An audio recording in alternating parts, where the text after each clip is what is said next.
Hey guys, welcome to another painting video. For those who don't know, this is my assistant Whisky. He's not always helpful, but he is morally, so I guess I can do without it.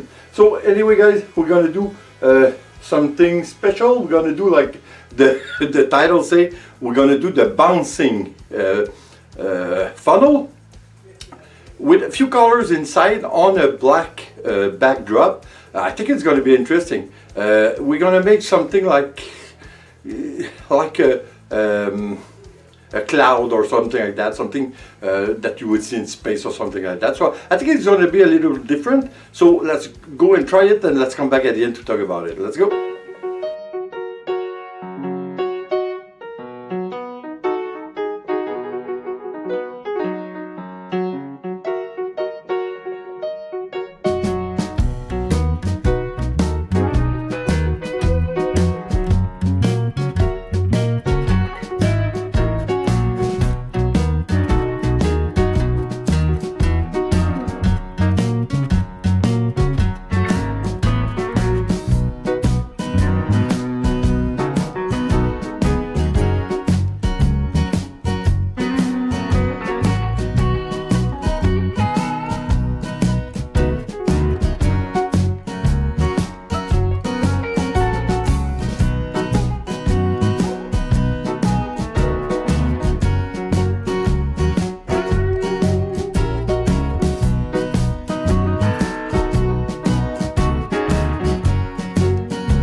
So guys, I hope you're going to agree with me that the result is very nice. It's something that we wanted to reach as a finish. Something like like I said, like a bit like a cloud or something you would see in space. So for that matter, I think it's very nice. I didn't put, like you saw, I didn't put any white glue on my black color because not necessary, since I didn't want to have some cells in it. So I did only put some white glue and Floetrol in my colors. So there's a lot of way to go about it. You can mix more color or even have a rotation a bit more faster with less color on top of one another. I think it would be nice also, but for now it's the finish that I was looking for. I think it's very nice. I hope you're gonna like it too. Anyway, you have to try it, that's for sure. So I think it's the minimum control we can have when we do a pouring. It's that way, the bouncing funnel, why not? So guys, on that note, I hope you like it, and like always, please subscribe, leave a comment and share. In my name, Nicole, and my big whiskey, we say take care, and we see you on the next video. Ciao.